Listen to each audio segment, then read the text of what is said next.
Hi, I'm Doug Jackson and this is the Badlands Traveller. So this is a very unique airplane. This is basically a Piper Super Cub fuselage. It's been slightly modified. It's his own design. A guy by the name of Clint Bucinich up in South Dakota builds this airplane. And he builds his own fuselage in a jig. This is a tubular fuselage with fabric coating or fabric covering. And what makes the plane really unique though is after he gets done with the fuselage, he designs the fuselage to accept a set of Cessna wings. In this case, this is a set of Cessna 172 wings. The plane that you'll see later is a same fuselage with a Cessna 152 wing. This particular airplane I had custom built for me. This is what's called an 0360 Lycoming. This is a 4-cylinder, opposed 4, so you have 4 cylinders, 2 here, you can see them in here, and then 2 more behind those. These are air-cooled, and I tell people all the time, this is very similar, if any of you know anything about Volkswagens, this is very similar to a Volkswagen motor. It's air-cooled, again, there's no cooling system in it other than the air.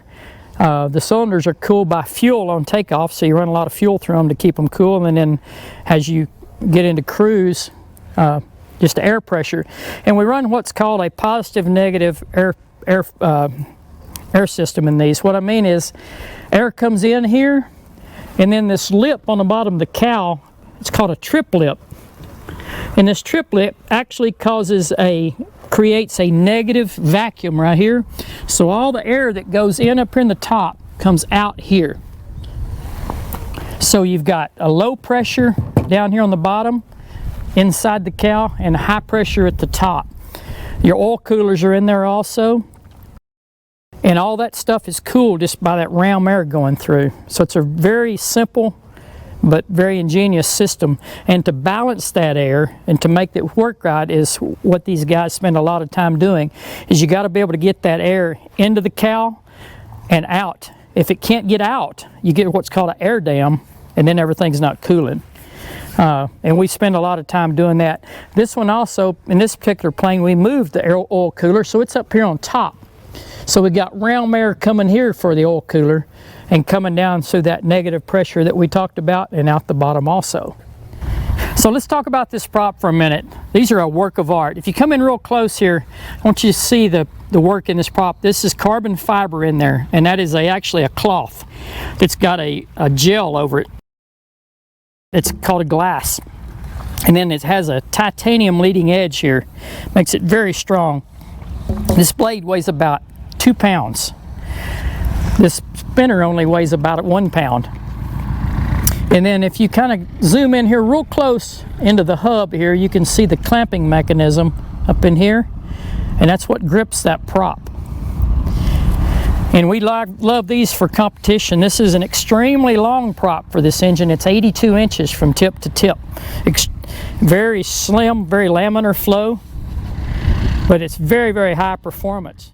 Whirlwind makes an excellent prop for what we do for backcountry work, because they don't get chipped up. When we're in the sandbars and off airport, we'll pick up rocks and that'll destroy a regular prop. On these, it doesn't even leave a mark. So it's something that is a big advantage to us. Plus, like I said earlier, it's adjustable, so we have some variability on what kind of performance we want, whether it's cruise performance or takeoff and landing performance. This is what's called a ground adjustable prop, meaning I can't adjust it in the plane, but I can stop, take this off, loosen some bolts, and change the pitch. So if we're going to a stow competition, I'll have it on a fairly flat pitch to get RPM and make it pull.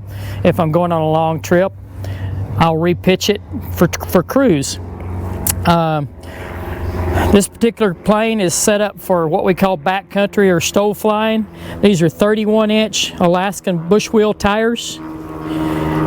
These particular tires don't have an inner tube per se. They are a tube. You can see we air them up right here, so the valve stem would normally go in here. That's not even used. That wheel is just holding this, basically a big tube. It's actually an integral tube that's molded into the tire. They run about 6 to 8 pounds. I've got about 6 pounds of air in these. Clint builds these airplanes. He builds his own landing gear, which swings off the center to give you more travel rather than be mounted out here on the edge. And then he uses what we call shock monster tires, shocks, from a company out in California called TK1 Racing. Clint, the guy that builds these, is also the guy, if any of you are RV guys, you may have heard of Vetterman exhaust. Clint also owns a Vetterman exhaust, so his exhaust system is on this plane, and that gives us about another 10 horsepower out of just his exhaust system. Let's walk around here. Some things you'll notice that makes this unique, if you know anything about the Super Cub, is the way that the struts, these are Cessna Struts that come down, and they've been adapted, and so the shock and the strut meet here, and this superstructure carries through the airplane to the other side, and I'll show you that in just a second. You can come on in and you'll see right in here the superstructure goes across and ties everything together, so it's super strong. We take the electric flap system off, and we got a mechanical flap system, and it's got what's called a Johnson bar, so I can pull if you watch, I pull this up and you'll see the flaps come down. I'll pull that up in a little bit. We'll show you how the full travel. Inside, we have a very basic fuel system. We've got, in this particular airplane, you hold 14 gallons of fuel in each wing. And you can see I've got about a half a tank. It'll show even more when the plane's in level flight. And then we've got a header tank up under here. And that header tank holds 4 gallons. So you see I got a 2-gallon mark. So if I run out of fuel up here in my main tanks and I see that sight gauge start moving, that means I've got 4 gallons of fuel. In this airplane, that translates to 30 minutes of fuel. So we've got a good 30-minute of reserve even after we run the main tanks dry. So this is called the Garmin G3X, and it's all touchscreen. So we can touch here. That's our actual map, and then we'll toggle over to a sectional chart. Waypoint info for my airport. This is my private airport called Flatbush, X-Ray Alpha 99. We can check frequencies, runways, NOTAMs, whatever we want to know about an airport. Not much here since this is a little small grass strip. Then if we have a flight plan in, it'll show there. Weather information, like right now we're showing ADS-B weather, and we can get cloud tops, radar, winds aloft, temperatures aloft, lightning. Then we have a terrain map with profile view. If we're doing a lot of low-level stuff, this keeps us from hitting towers and stuff. You can see the various towers around us and their heights, and that's MSL and above ground. Like that one's 1,066 MSL, which would be 341 feet above the ground. That's our traffic.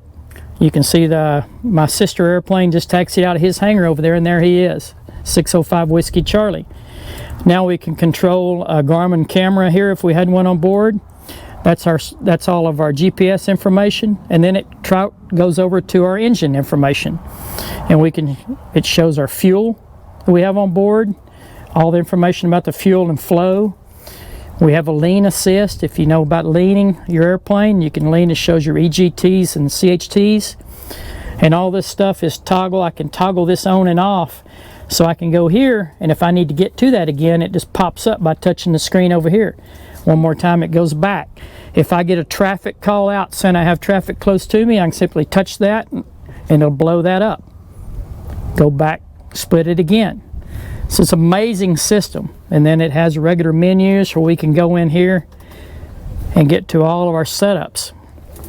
Like I said earlier, this airplane has an autopilot in it, so we can go right here. There's our autopilot. This particular airplane, I had it built with ESP, what's called electronic stability protection. So the autopilot is always on in the background watching what I'm doing. It's programmed, if I bank the airplane over 60 degrees, it'll take the stick and gently pull it back to the center. If I'm diving at the ground and exceed a certain speed I've got in here, I think it's 120 miles an hour, I'll feel this thing, take the stick and just gently pull back. And there's also a female voice that's going to say bank, or pull up, or push down, or stall. If I'm stalling and get too slow, I'll feel it gently push the stick forward. If I don't want that to work, I can simply double click that and it'll go away, and the voice will shut up. But that's a really nice safety feature. It's built in the back of these airplanes. One other thing, while we're in here, I was going to show you, us guys that fly backcountry, we carry these. It's called a Garmin in Reach. And that is a portable, what's called a PLB, a personal locator beacon. If I flip this SOS up and push that within 2 hours, I'm immediately going to get a text asking me if I'm okay.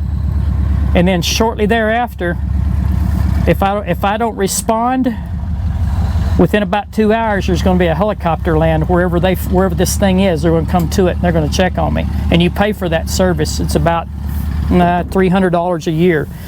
If we're flying in the backcountry and we have an accident, or we crash, or something happens to us, all we got to do is hit that button and we got help coming. We got this here is your baggage area. You can see we got a place back in here. I keep some tools and some chairs and some things back there. Keeps a little weight in the back. Then I always have that. I've got some tools in there also. Got a lot of baggage area. One of the things that makes this airplane very, very unique is the fact that its useful load is more than its empty weight. What that means is this airplane weighs 1,080 pounds. It has a gross weight of 2,200 pounds. So if we do the math, it weighs 1,080 pounds. It'll haul 1,120 pounds. So it'll actually haul 40 pounds more than it weighs. So that's something you don't see in an airplane very often. I showed you how the flaps work. These are actually on springs, so we can actually pull these down, and you can see how much flap this airplane has. That's 40 degrees. It allows this airplane to get down to about 26 miles an hour for landing, so we can land really short, 100 to 125 feet. On the tail on these airplanes, again, everything, the fuselage is a fabric coating, so that's a metal tube with fabric coating on it. Same thing on the tail. It's very lightweight, very strong. So that's your full range up and down elevator. These have what's called a adjustable horizontal. So rather than have a trim tab, we actually adjust, if you know anything about trim on an airplane, to get it in level flight and make it stay in level flight without fighting the controls. You want to get it so that everything's neutral. And to do that, here we have what's called a jack screw in here. And the jack screw is on an electric motor, and that motor runs up and down, this runs up and down this jack screw and adjusts the pitch of this horizontal stabilizer. That allows us to trim out in forward in level flight. Again, it's got an autopilot that'll do all that also. Your rudder is fabric coated, very lightweight also. And then on something on a tail-wheeled airplane, a lot of people, I get this question a lot, is how do you steer a tail-wheel airplane? Well, it's simple. It's steering off of these springs that are attached to the rudder. So this right here, you see the rudder cables come down from the inside of the airplane to this horn. This is called a rudder horn. And then you have chains and springs come back here to the tail wheel. So when I push on the rudder pedals left and right, I'm moving this, but I'm also moving this tire. Now, one of the things these do is to be able to put it in the hangar, we have to be able to unlock this mechanism. Some airplanes have a mechanical unlock. This one actually has a spring, so I'm going to pop it loose. So watch the wheel and listen to the sound you'll hear. You hear that pop? Now that tail is free castering right now. Now when I bring it back to the middle, it's going to lock itself back in.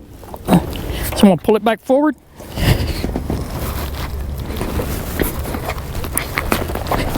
Now it's locked back to the center section there. Actually, it hadn't locked quite yet. There it went, click. Now it locked back to the rudder. So now I can adjust that again with my feet. If that were to fail, interesting side note, I lost a spring coming home when I bought this airplane. And I landed in Oklahoma to get fuel, and I had no steering. And I was having to steer with my brakes. I got out, sure enough, one of my springs had come off, and I was just free castering. So that was a little bit of a surprise. This airplane, like I said, it's fully, it's not IFR certified because it's experimental. I didn't go that route. But it can be, so it has all the navigational lights, antennas, radios. You've got comm radios over there. This black antenna is for the ELT, the emergency locator beacon. or transmitter, and this is your Garmin GPS antenna up here on top. And then this up here is just a regular, this is what's called a Wig Wag Light, and that's separate from the actual strobe. But out here you can see the red light and then the strobe, and that's extremely bright at night. On the far side, if you were to look over there, you'd see a green light. Now another thing that I didn't go over a while ago that's a little bit different on this airplane than a normal stock 172 wing is what's called a Sportsman stow-cuff. This is made by a company called Steen, and a guy by the name of Willie Steen owns it, and really a brilliant guy, and Willie designed this leading edge cuff. So the actual profile of this wing would be back to about right here, and it would be level. This whole piece has been riveted on, and it goes all the way full length, and then he provides this wing tip. What that does is lower the stall speed, I believe on this particular airplane, about 8 to 10 miles an hour. So that means we can come in, instead of 40 miles an hour, we come in at 30 miles an hour to land. That translates to a much shorter takeoff and landing, but more importantly, it really makes the airplane a lot more stable and a lot safer for slow flight. Airplane won't even stall with me in it by myself. It just has a very mushy feel and just starts falling down. I have full control all the way to the ground in a stall. So that's the walk around of the Badlands Traveler. Thank y'all for watching.